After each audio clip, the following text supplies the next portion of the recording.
Hello everyone, welcome back to our channel Uttarakhand next exam. My name is Manisha और आज मैं आपके लिए लेके आ गई हूँ उत्तराखंड वन दरोगा टेस्ट सीरीज़ पार्ट 9।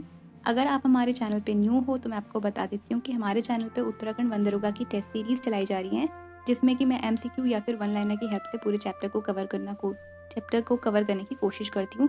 तो आज हम करेंगे NCERT क्लास 9th का चैप्टर नंबर 5, जिसका नाम है cell the fundamental unit of life. तो चलिए जल्दी से चैप्टर को कवर करना शुरू करते हैं। सबसे पहला क्वेश्चन जो है, organelle other than nucleus containing DNA is, यानी कि आपसे पूछा हुआ है कि ऐसा कौन सा ऑर्गेनेल है न्यूक्लियस के अलावा जिसमें कि DNA मौजूद होता है। तो इसका आंसर जो है वो हो जाएगा माइटोकॉन्ड्रिया, क्योंकि आप जानते हैं कि माइटोकॉन्ड्रिया जो होता है वो उसके अंदर DNA मौजूद होता है, उसे सेमी ऑटोनॉमल ऑर्गेनेल भी कहा जाता है। ठीक है, तो माइटोकॉन्ड्रिया के अलावा जो प्लास्टिड होते हैं उसके अंदर भी DNA होता है, लेकिन ऑप्शन में प्लास्टिड नहीं है, तो इसका करेक्ट ऑप्शन माइटोकॉन्ड्रिया होगा। और वो दोनों साथ में, माइटोकॉन्ड्रिया और प्लास्टिड साथ में कभी भी ऑप्शन में आएंगे नहीं, क्योंकि दोनों के ही अंदर DNA मौजूद होता है। चलिए अब नेक्स्ट क्वेश्चन पे चलते हैं। Kitchen of the cell is, kitchen of the cell किसको कहा जाता है? माइटोकॉन्ड्रिया को, एंडोप्लाज्मिक रेटिकुलम को, क्लोरोप्लास्ट को या गोल्जी अपैरेटस को? तो किचन ऑफ द सेल कहा जाता है क्लोरोप्लास्ट को।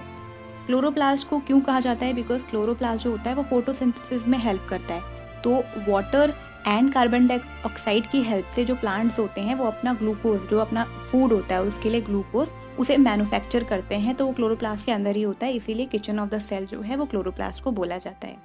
अब चलिए नेक्स्ट क्वेश्चन पे चलते हैं। Lipid molecule in the cell are synthesized by. Lipid जो होता है सेल के अंदर किस ऑर्गेनेल द्वारा बनाया जाता है? Smooth endoplasmic reticulum, rough endoplasmic reticulum, Golgi apparatus या फिर प्लास्टिड? तो लिपिड जो होते हैं वो स्मूथ एंडोप्लाज्मिक रेटिकुलम द्वारा निर्मित होते हैं, तो इसका ऑप्शन ए करेक्ट हो जाएगा, smooth endoplasmic reticulum. Moving on to the next question. The only cell organelle seen in prokaryotic cell, यानी कि प्रोकैरियोटिक सेल के अंदर सिर्फ एक ही ऑर्गेनेल पाया जाता है, वो कौन सा ऑर्गेनेल है? क्या वो माइटोकॉन्ड्रिया है, क्या वो राइबोसोम है, क्या वो प्लास्टिड है, क्या वो लाइसोसोम है? तो इसका आंसर हो जाएगा ऑप्शन बी, राइबोसोम। राइबोसोम जो होते हैं वो उसके ऊपर मेम्ब्रेन बाउंड ऑर्गेनेल नहीं होते हैं, मेम्ब्रेन नहीं होती है उसके ऊपर। तो ये प्रोकैरियोट्स में भी पाए जाते हैं और यूकैरियोट्स में भी पाए जाते हैं, लेकिन थोड़ा सा अंतर होता है कि जो प्रोकैरियोट के जो राइबोसोम होते हैं वो 70S होते हैं, और जो यूकैरियोट के राइबोसोम होते हैं वो 80S होते हैं। एस यहाँ पे सेडबर्ग यूनिट के लिए कहा जाता है। तो इस तरीके से आपको ये याद रखना है कि किस तरीके के राइबोसोम किस में पाए जाते हैं, हालांकि ये सबको पता होता है। अब चलिए नेक्स्ट क्वेश्चन पे चलते हैं। Organelle without a cell membrane is, ऐसा कौन सा ऑर्गेनेल है जिसमें कि सेल मेम्ब्रेन नहीं होती है? अभी मैंने जस्ट आपको बताया था कि जो राइबोसोम होते हैं उसमें सेल मेम्ब्रेन नहीं होती है, तो ये प्रोकैरियोट्स में भी पाए जाते हैं। नेक्स्ट क्वेश्चन पे चलते हैं। लाइसोसोम अराइज फ्रॉम, तो अगर आपने मेरी प्रीवियस वीडियो देखी होगी तो आपको इसका आंसर ज़रूर पता होगा।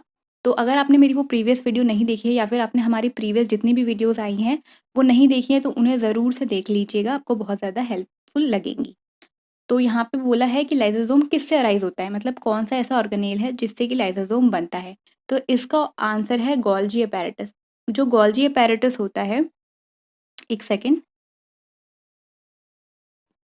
तो ये जो गोल्जी अपैरेटस होता है इसी से लाइसोसोम का भी निर्माण होता है और वैक्यूल भी इसी से बनता है। तो जो लाइसोसोम होते हैं और वैक्यूल होते हैं वो गोल्जी अपैरेटस से ही अराइज होते हैं। हम चलते हैं नेक्स्ट क्वेश्चन के ऊपर। क्वेश्चन नंबर 7 है, silver nitrate solution is use to study, यानी कि सिल्वर नाइट्रेट सोल्यूशन का इस्तेमाल किसकी स्टडी में किया जाता है? ये चार आपके पास यहाँ पे ऑप्शंस हैं। तो सिल्वर नाइट्रेट जो सोल्यूशन होता है उसका इस्तेमाल किया गया था first time by Camillo Golgi, जिन्होंने गोल्जी अपैरेटस की खोज की थी। तो गोल्जी अपैरेटस जो होता है उसकी स्टडी के लिए हम लोग इस्तेमाल करते हैं सिल्वर नाइट्रेट सोल्यूशन का। तो आपको ये चीज़ ध्यान रखनी है कि गोल्जी अपैरेटस जो है वो सिल्वर नाइट्रेट सोल्यूशन द्वारा स्टडी किया जाता है, और सबसे मतलब कि सबसे पहली बार जिसने ये देखा था, गोल्जी अपैरेटस को ऑब्जर्व किया था, वो थे हमारे कैमिलियो गोल्जी। अब आप अगर यहाँ पे साइंटिस्ट की बात आई है तो आप पैलेडे का भी नाम याद रख लेना। राइबोसोम को सबसे पहली बार उन्होंने ऑब्जर्व किया था, तो राइबोसोम की खोज का जो श्रेय जाता है वो पैलेडे को जाता है। आई डोंट नो पैलेडे या पैलेड, जो भी है, प्रोनाउंसिएशन पे मत जाइएगा, आपको बस का नाम जो है वो ध्यान रख लीजिएगा। नेक्स्ट क्वेश्चन पे चलते हैं।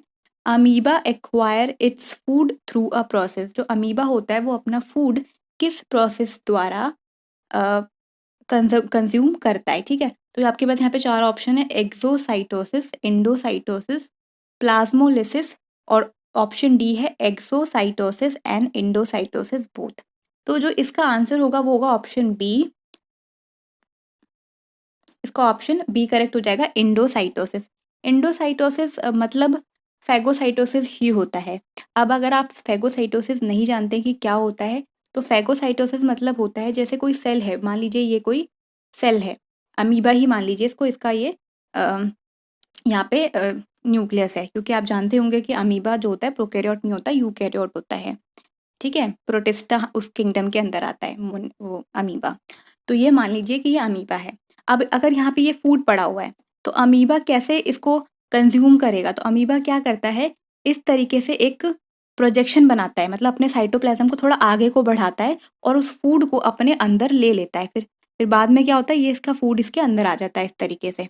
तो इस प्रोसेस को बोलते हैं फैगोसाइटोसिस। तो ये जो फैगोसाइटोसिस की प्रोसेस होती है इसको अमीबा के अंदर एंडोसाइटोसिस कहा जाता है। तो ये जो एंडोसाइटोसिस है उसके थ्रू अमीबा अपना फूड कंज्यूम करता है। अब अगर फैगोसाइटोसिस की बात आई है तो हम ये भी जान लेते हैं कि हमारी बॉडी के अंदर जो होते हैं कुछ सेल ऐसे होते हैं जो कि फैगोसाइटिक इन नेचर होते हैं, जैसे कि कुछ तरीके के WBC हैं, जैसे आप जानते होंगे कि जो मैक्रोफेजेस होते हैं, न्यूट्रोफिल होते हैं, काफ़ी ज़्यादा हमारे डिफेंस बैरियर्स होते हैं ये। तो ये हेल्प करते हैं हमारी बॉडी को बैक्टीरिया वगैरह से बचाने में। तो ये सब भी क्या होते हैं, फैगोसाइटिक सेल होते हैं। चलिए अब नेक्स्ट क्वेश्चन पे चलते हैं। 1 माइक्रोमीटर इज, 1 माइक्रोमीटर कितने मीटर के बराबर होता है ये बताना है आपको। तो इसका ऑप्शन ए करेक्ट हो जाएगा। अब यहाँ पे माइक्रोमीटर की बात इसलिए आ गई है क्योंकि ये जो चैप्टर है वो सेल से रिलेटेड है, और सेल वगैरह जो भी होते हैं उनकी जो यूनिट होती है मापने की वो इतने छोटे होते हैं, माइक्रोमीटर पिकोमीटर वगैरह में नापे जाते हैं। तो इसीलिए 1 माइक्रोमीटर यहाँ पे एक टर्म आ गई है। 1 माइक्रोमीटर जो होती है वो 10⁻⁻6 मीटर के बराबर होती है। Moving on to the next question, question number 10। The phenomenon where cytoplasm shrink in a hypertonic medium is called. यानी कि उस फिनोमिनन को क्या कहा जाता है जिसमें कि साइटोप्लाज्म श्रिंक हो जाता है, यानी कि साइटोप्लाज्म सिकुड़ जाता है। अगर वो कब सिकुड़ता है, जब हाइपरटोनिक सोल्यूशन में आपने उसको रखा हुआ है। अगर हाइपरटोनिक सोल्यूशन मतलब जिसका कंसंट्रेशन जो है सेल के कंसंट्रेशन से ज़्यादा है, तो सेल का जो साइटोप्लाज्म है वो श्रिंक हो गया। तो इस फिनोमिनन को क्या कहते हैं, तो इस फिनोमिनन को कहा जाता है प्लाज्मोलिसिस। ठीक है, अब हम नेक्स्ट क्वेश्चन पे चलते हैं। विच प्लास्टिड आर कलरलेस।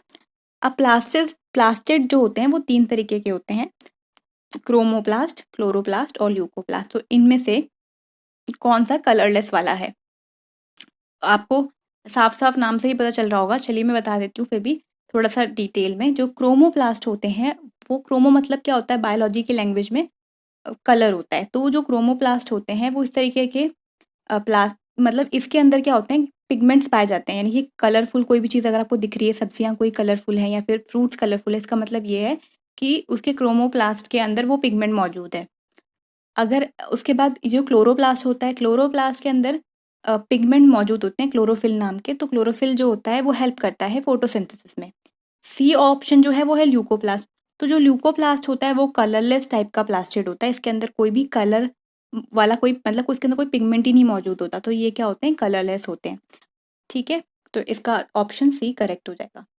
ल्यूको मतलब ही क्या होता है, कलरलेस होता है। अब ल्यूको यहाँ पे शब्द आया तो आपको दिमाग में स्ट्राइक हो रहा होगा कि ल्यूकोसाइट भी होता है। ल्यूकोसाइट जैसे एराइथ्रोसाइट हमारे हम लोग रेड ब्लड सेल को कहते हैं, वैसे ही ल्यूकोसाइट हम लोग अपने WBC को कहते हैं। क्योंकि हमारे WBC वाइट ब्लड सेल जो होते हैं, अब उनको कलरलेस सेल तो नहीं कह सकते ना, इसलिए उसका नाम वाइट ब्लड सेल रख दिया गया है, लेकिन होते वो कलरलेस हैं। ठीक है, आई होप आप समझ गए होंगे। चलिए अब नेक्स्ट क्वेश्चन पे चलते हैं। Question number 10। Dash coin the term cell, यानी कि किसने सेल जो टर्म है वो कॉइन करी है। तो सबसे पहले देखा था रॉबर्ट हुक ने सेल को, तो उन्होंने ही ये टर्म दिया था सेल। ठीक है, तो डेड सेल उन्होंने देखा था, कल मैंने आपको बताया था। तो उस वीडियो में मैंने जो बोला था, एक्चुअली मेरा मेन कहने का मतलब रॉबर्ट हुक ही था बट मैंने रॉबर्ट ब्राउन बोल दिया गलती से, तो आप वहाँ पे रॉबर्ट हुक समझिएगा उसको, रॉबर्ट ब्राउन नहीं था वो। तो जो रॉबर्ट हुक जो हैं, उन्होंने क्या किया था, फर्स्ट टाइम डेड सेल को देखा था। तो उन्होंने क्या किया था, एक कॉर्क की स्लाइस ली थी, उन्होंने माइक्रोस्कोप के अंडर में जब उसको देखा, एक स्लाइस कट करी उसको देखा उसको, तो उन्होंने देखा कि कुछ हनी कॉम लाइक स्ट्रक्चर, यानी कि जैसे मधुमक्खी का छत्ता होता है, इस तरीके से उनको दिखाई दिया। तो उन्होंने क्या किया, उस समय पे क्या होता था, जैसे मॉन्क जो होते हैं उनको, उनके जो ये रहने के कमरे होते हैं ना, वो उस तरीके का दिखाई दे रहा था। ये जो मॉन्क होते हैं ना, उनके कमरे भी ऐसे ही होते हैं, छोटे छोटे से, वहाँ पे वो रहते हैं, ठीक है। तो उन्होंने, जो उनकी लैंग्वेज थी रॉबर्ट हुक की, उस लैंग्वेज में इन कमरों को सेला कहते थे, सेला। तो रॉबर्ट हुक ने क्या किया, इसका नाम सेल दे दिया, इसी टर्म से उसने सेल टर्म जो है कॉइन कर दी थी। तो ये बस थोड़ा सा मैंने आपको कहानी बता दी ताकि याद रहे आपको ये चीज़। अब नेक्स्ट क्वेश्चन पे चलते हैं। The process by which water moves through a semi permeable membrane from a region of high concentration to a region of lower concentration thereby equalizing water concentration is called. यानी कि ऐसी process जिसमें कि एक semi permeable membrane के through water अपनी high concentration से अपनी लो कंसंट्रेशन पे चला जाता है, उस प्रोसेस को क्या बोला जाता है। तो आपके पास ये 4 ऑप्शंस हैं, इवेपोरेशन, डिफ्यूजन, ऑस्मोसिस, डी है all of the above, E option है नन ऑफ द अबव। तो इसका आंसर जाहिर सी बात है ऑस्मोसिस हो जाएगा, क्योंकि ऑस्मोसिस जो होता है वो वाटर से ही रिलेटेबल होता है। डिफ्यूजन भी सेम ही चीज़ होती है, लेकिन वो गैसेस के टर्म्स में यूज़ की जाती है। गैसेस जो होती हैं वो अपनी हायर कंसंट्रेशन जैसे जब अपनी लोअर कंसंट्रेशन की तरफ जाती है तो डिफ्यूजन का जाता है, और इवेपोरेशन का तो सवाल ही नहीं उठता कि यहाँ पर इसका आंसर ये होगा। तो इसका ऑप्शन जो है सी करेक्ट हो जाएगा, ऑस्मोसिस। तो इस तरीके से हमारा आज का वीडियो सेशन ख़त्म होता है। आई होप आपको वीडियो पसंद आई होगी। अगर आपको वीडियो पसंद आई तो लाइक करना बिल्कुल मत भूलिएगा इसको, और अपने फ्रेंड के साथ शेयर भी कर सकते हैं, और चैनल को सब्सक्राइब कर लीजिए आप लोग।